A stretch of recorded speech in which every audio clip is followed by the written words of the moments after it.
Welcome back to the channel, you guys. This is your girl, Wicked Raider, coming back at you with the question that I've often seen, not only in the comments, but commonly run into within my clan as well. And it's a question that's bounced back and forth. And so I just wanted to put the question out to you guys. As newer players, and I'm talking level 60 and below, this is especially if you are in between that level 40 to 60 type of range. How seriously do you take various tournaments and events? Now, I'm going to break this up kind of into two different categories. Most of you guys know we are closing out on our most recent fusion, where there have been a lot of fusions, especially the legendary champion, that have absolutely gotten the community stoked. I mean, 100% excited. There has not been a lack of champions that many of us felt would be more than worth the resources. But if you are levels 30, 40, 50, even 60 at this point, what you start to notice is the prevalence or the usage and the involvement of your silver, how much of the energy and effort is going to go into farming and having to build champions and sacrifice champions. You start having to truly think about, is the chase for this fusion worth the resources? There's no other way to say it. Like sometimes, guys, it's just not worth it. And it's not for a lack of that champion being the greatest that they could possibly be. But a lot of times it really does come down to, at this point, have I spent too much in CBC? Did I spend too many resources in the previous fusion event? Did I go too hard in the previous tournament event because I wanted to be number one for whatever reason? So we're going to look at tournaments in particular. The one in Dragon's Lair started earlier today, and this is one of those tournaments that I will tell you, from a player that's overall, I think my highest account is currently at maybe level 58 or so. This is one of those where I will actually go in and definitely put in the effort. Do I have a large amount of resources remaining to pour into this tournament? And the answer is going to be no. I personally love CBC. I'm just going to put it out there. I absolutely love the thrill, the chase of it. And so for me, a lot of times that's where my resources are going to go, especially if there are rewards that I need or particular champions I am working on building and I want to finish them out at that time. What is going to be the biggest thing about this particular tournament, to be honest with you, is the type of gear that people are going for. And I'll just go straight into it because reading the little info box sometimes just does not do it justice. What got me excited for this one in particular is the 3X. It's the 3X possibility for speed gear. We're talking about better quality gear. It is something that so many of us are going after. Speed is key. If you are level 30, level 40, you're going to live in lifesteal gear. You're going to live in lifesteal gear, guys, for quite a while. And I'll be honest, once I started getting lifesteal and I realized that when I was building out my Ronda, when I was building out even my Death Knight, when I was building out the majority of my champions, they have all gone through a phase or a period where they were in lifesteal gear. I needed to be able to attack. I wanted, of course, to be able to attack quickly, but I also needed that amount of energy coming back to my champion to simply manage to stay alive. So when Drop Fever comes in and you have these windows, sometimes 1 day, 2 days, 3 days, and it's a 3X chance, I personally go for it. Now, do I have a lot of energy in reserve? Not really. Do I have a lot of silver? Not really. Do I want to build from the silver that I currently have? The answer is yes. So at these points, and you can see on this account, this free-to-play account, I am currently at level 47. So for me, I don't go to Dragon very often. I see it's a 3X chance. So the first thing I'm going to do, first things first, I'm going to go in and just make an attempt based on the champions I already have available. So I may come in and decide I'm going to put in Ultimate Galek on this team, and I'm just going to let this team run to see if I'm able to accomplish another stage or level. If you are always making progression, even when it feels slow, it's going to be worth it. Several of us, previous CVC gave you double points if you were running Minotaur's Labyrinth. So hopefully you went in, you took your top level of champions that you have available, and you went ahead and started putting a couple of masteries on those champions. It's easy to walk away from Minotaur's Labyrinth and forget the importance of that area of the particular game. But fully mastering a champion makes a huge difference. Being able to get quality gear. Sometimes you don't even have the champions that you really want, but they are geared extremely well. That can also make a difference. This is one of the few accounts that I've been a lot tighter as far as the number of champions I'm building at one time. I am much more willing to sacrifice particular champions if I feel that it's going to bring me to a certain point. I do not have a bona fide reviver / healer on this account so far. And I have actually more than one account that's like that. I have some pretty good hitters. I pull a good stable of champions so far, but I don't have a reviver, or I have one account in particular. I have very little turn meter control. And that's the other one. You start realizing the more time I can allow for my team to get in attacks. If you think about even in Dragon's Lair, he's going to have that big attack that's going to come every couple of rounds. You want to hold that off as quickly as possible. And as you can see, these guys, I believe, are going to finish this out, and that will allow me to accomplish one more stage. Even if I'm only able to move forward one stage, we've got a victory, boom, a little bit better gear, not the best that I'm looking at, crit rate 3% and damage, not really what I need. So I'm going to sell that piece. It will give me a couple of points, but it will allow for progression. And that's the biggest thing that I am looking for. Another thing, let's say I'm going to run a team and I notice they've had a victory, but Relic Keeper is not putting out the amount of damage that I think I'm going to need for this team.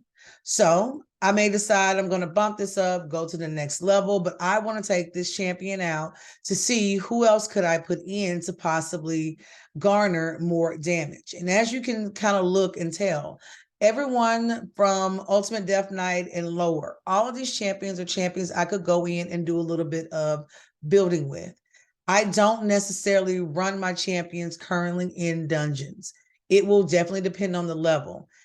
Only if I have a champion that's able to solo that dungeon am I willing to surround them with food and allow them to just continuously run through the remainder of my multi-battles. And that doesn't happen very often. If I am in campaign, I am much more likely to let that happen and everything run its course. But when it comes to deeper dungeons and making progression, it's not something that I love to do. Now, technically, we can go in a few directions. I could put my girl in just to kind of see, and honestly, Golden Reaper is one of those. My expectation, she does provide a little support. I will give her that. Skill set is kind of here and there with Harvest Blood. 30% chance of decreasing the cooldown on a random skill. She does do the attack all enemies, places a decreased attack, which can be helpful. And this one I do love, especially on a 2-turn cooldown with the increased speed. So I'm going to see if that's the amount of support this team would necessarily need. I'll leave in Allure, Ultimate Galek, and of course, Snick Track. If you have not run across my boy who I lucked up and pulled from a very ordinary shard, he is amazing. I actually did a previous beginner's guide on him and only had him, I think, for maybe a week or so. Could not resist in just putting out an initial feel type of guide, but I could probably go back and do a full 30 minutes just on that champion. I think he is highly, highly underrated by so many. You've got to keep in mind that a lot of your guides are coming from champions that are absolutely in game. Guys, what an in-game player needs is so different than what they needed mid-game and early game. I think sometimes we forget that portion of just what they're saying. We lose that message in all of the other things. We see the champions that are only available through fusions, and there are some creators, every single fusion, they are in it. But you will hear them say over and over again, yes, this champion is decent for them, or yes, they're good for progression, but they've already progressed. So if you are in the trenches, you are just starting to hit that stage 10, 12, you're just pushing to get to 16. These are the champions that you're going to be running into more often than not. And a lot of the champions that I choose to do reviews on are not by far legendary champions. So I kind of like hitting reviews on that everyday champion that you may have pulled and just have no idea as to what to do with them. And if you guys can think of a champion that we haven't covered here on the channel, let me know. I'm definitely willing to create a guide, especially if I have experience with that particular champion. Now we stepped this up one additional level. Allure just went down. So want to fully master her and reorganize some gear on her for this account in particular. It took me a while to pull an Allure. I had saw so many videos. I have always loved Diabolus. I have had, what is the other one that's like Diabolus? And she's on this account too. I can't even think of her name, but I'll pull the name in just a second. And I always wanted Allure. Allure was one of those champions that I was hoping for. And on this one, you can see my two guys are still holding strong, but nice amount of damage. These two in tandem will be amazing. Rhonda, if you have 5 or 6 starred, my girl is more than worth it. I do have an account with Rhonda where she has been 6-starred, and I do not regret it so far.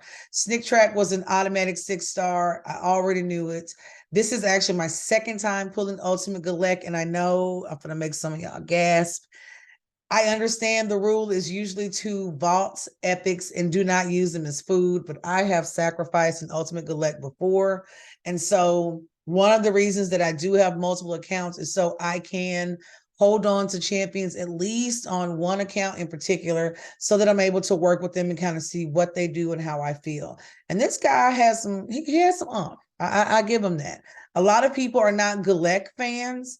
I will be honest, my starter account with Galek is, I did not feel slighted in the least. I know we love Elhain. I know, we love all the starter champions. Kale is always a favorite. But for those of you guys who selected Galek to start with, you will not be disappointed.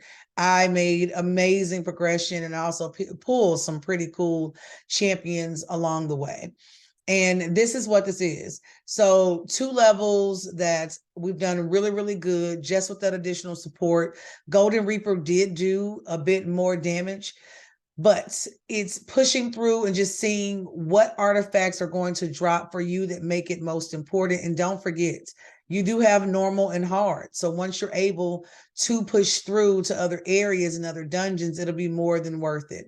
I'm definitely waiting on kind of that extenuating level for Minotaur's Labyrinth. I would love to be able to go beyond level 15, but this is somewhere else where I spend quite a bit of my time.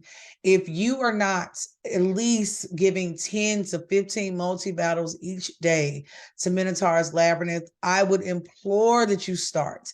You will definitely see the difference in your champions. Guys, these numbers will reduce down to mere seconds. This is from when I first started running this particular account, and I promise you, it is more than worth it to go in and simply do the work.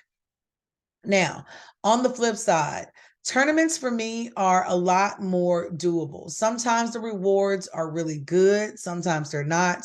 But a lot of times when it comes to tournaments, I am more so looking at the gear that's available unless I'm doing it for a fusion. Now, here, nothing really sticks out to me that I have to have. I think personally 15 gems is a little low. It's in the range of norm. If I time it correctly and try to get lucky. I normally try to go for 6th, 7th, or 8th place. I prefer to get the gems over getting an ancient shard, but that's me. And it also depends on where your account is. I have actually won some tournaments because I literally did 2 battles and no one else did any. So always go in, take a look at your group and see how active they are. There are 100 people in this group so far. Right now, the day is we're about to actually creep into over 12 hours of this tournament going. And only 32 of us have even made the first attempt. And I'll be honest, probably that bottom 10 are not going to worry themselves past the first maybe 1 or 2 levels of rewards. An epic book can be nice, but 2,000 points for me is going to be a bit much. I don't tend to run dungeons quite as much.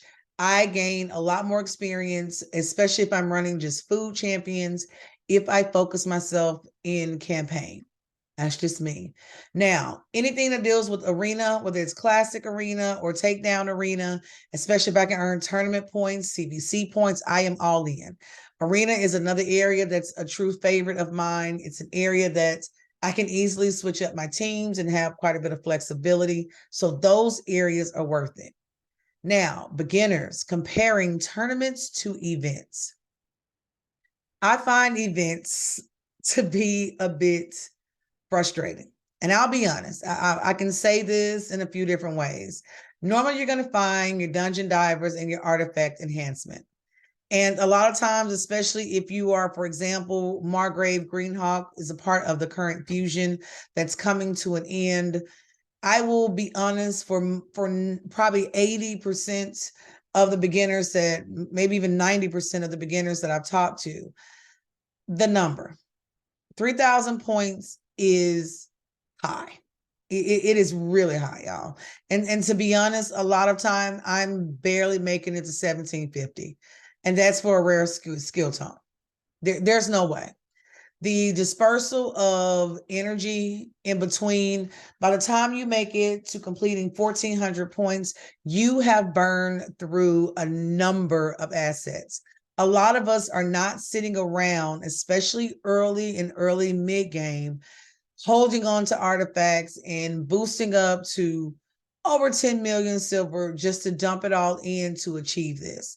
There are accounts that can certainly do that. They can go in and level 16 all of their gear currently on their account without hesitation. If you have saved and you are to that point, that is extremely understandable. But for me, it's not. I take issue for beginners as the XP brew is cute, but the difference between 5 to 800, a type charm, I can do without. The mortal soul coins, I could do without. I would love to see just the soul coins in particular placed on their own, like quote unquote, little pathway or placed in a game that is beyond it. Because from 500 until I make it to 1,400, I have no interest in between. Making it here, I would absolutely be starving for energy at this point. And I wouldn't even get excited until I came back to the rare skill tome or the silver chest. From 2,200 until I finished 3,000, I don't want a core hammer. You can pull these from so many other areas that seeing them here. So, you're looking at a total of 10 possible prizes, even if you were just trying to get to the rare. And out of those 10 things you're going for, you may be excited over 4. That's where it becomes really, really difficult. Here's another thing. If you are only leveling up to level 4, look at the number of points. It's not encouraging. Most of us are doing level 12, and this is where the majority, 90% or more of your players are going to be leveling the majority of their gear, especially when you start focusing on 4, 5, and 6-star gear. Guys, please do not find yourself taking 2 and 3-star gear to level 16. Do not do it. Absolutely. You will not be in the 1-star category. I have never seen 1 or 2-star gear that has ever been worth ever been worth making it to level 16. Think about the number and the amount of silver you are sacrificing even in these areas. Level 3 is a no. Level 3 for me is I have just found this ring or this banner that for right now is the best artifact I have going. And I absolutely need a little bit extra push for my champion to make it to a certain point. At 3-star, I am still thinking of only maybe an amulet, a ring, a necklace, or something like that. Certainly not boots, certainly not my gauntlet, certainly not, no, absolutely not. 4-star and above. And if you're not going to level 16, let's just think about it. Most of us are taking 5-star gear to level 12. You're receiving 40 points, 40 points, but you're trying to get to 3,000, 3,500, 4,000. Do you understand? You are having to level up 100 pieces of gear to earn this. 100. That's a lot. There's no other way to say it. That's a lot. And that's what the majority of us are doing. So most people are going to make it anywhere from 100 to maybe 1050 is pushing it. If you're really having a nice run, you're earning the silver as you go, 1750. If you're dipping into your forge and selling off that gear, 1750 is still going to be pretty much where you land. Now, here's another one. Dungeon Divers seems a lot easier. I can run Dragon's Lair. Some of you guys started running Spider yesterday at the end of CVC. You're going to carry over those points. You're going to run Dragon for as long as possible. And boom. Same thing here. The 15 gems is going to be a standard. It's one I can do without. The 5 XP brews are cute, but honestly, I could take it or leave it. The Greater Force potions, I can run that dungeon to acquire that. So silver, you're only 150K in. These first couple of prizes, I am unimpressed. We come to the Immortal Soul coins. If you are levels, I don't know, 30, 40, 50-ish, you have finally opened this area of the game. Most of us have no interest. So this top row is just, you got to make it a 3350 in order to achieve the rare. 4,000 to make a shard, 4650 to make it to the epic skill tome, 2250 just to hit the rare. This is where I understand they flex the amount that's needed. And I know that there are sometimes levels that are offered based on the level of your account, but scroll further down. These numbers make it no better. You're going to earn event points by looting artifacts from dungeons and campaign locations. I have yet to see a mythical anything. Have not hit that level. Am not close to that level. So looking here is a waste of my time. Legendary, honestly, is kind of pushing it. Does it happen? The answer is yes, depending on at what level you are actually running. The majority of what you're going to see is going to be between that rare and epic. For my starting players, even getting the 4 or the 5-star is going to be pretty good. But guys, look at the number of points. Look at the number of points. There are fewer points here, even with an epic going to a 6-star. Fewer points here than the previous. So that's where these become difficult. If you are running the previous fusion or the current fusion, actually, and you are pushing yourself to bring in the points needed to acquire this last rare. This is the last rare that you needed. For one of my accounts, I absolutely needed one more rare to fuse so that I could at least go for the epic champion, which at this point, with that highest account being somewhere, level 58 to 60, somewhere in there, I usually go for the epic, a copy of the epic and a copy of the rare. And that's about it. Because pursuing that fusion any further is either going to force me to spend money, which is something I don't want to do for my free-to-play accounts, or it's going to push me to use and drain every single resource, and I'm probably still going to come up short. And that is one thing that you all eventually are going to do. You think you're going to make it, you're really, really close, and then something finally happens and you realize, oh my, I am absolutely not going to make it. And those resources go down the drain. You are now left with 3 rares that, what am I going to do? Sacrifice you to enhance the skill of just one of you guys, and that's where you're stuck. Events are a lot tougher for me than tournaments. And tournaments, mainly because you are picking them based on what you can do and what you feel as though you can accomplish. Now, champion training tournaments, if you have pulled some great champions because you've been running campaign, you're going to level up a couple of food champions. You've been saving your multi-battles. This is when these type of competitions certainly come in handy. When you're going back and you're looking at even what has happened within a fusion, what has happened within, like, for example, for this particular account, I never started. I never got back to this account. But as you can tell, the person that came in first only had 199 points. So I'm pretty sure they wanted to go for this 210 and they just didn't make it. So either they ran out of resources or they had anticipating logging back in and making things happen. And that's kind of what you were looking at. You're going to the global leading board, guys. Some of these people are hitting 11,000 points. They're hitting 5,000 points, even just to make the top 10, 4,000 or better. So, and that's in classic arena. So you're thinking about how much arena has actually taken place in that amount of time. When you're picking tournaments and events, keep in mind the importance of having the flexibility to walk away and say no.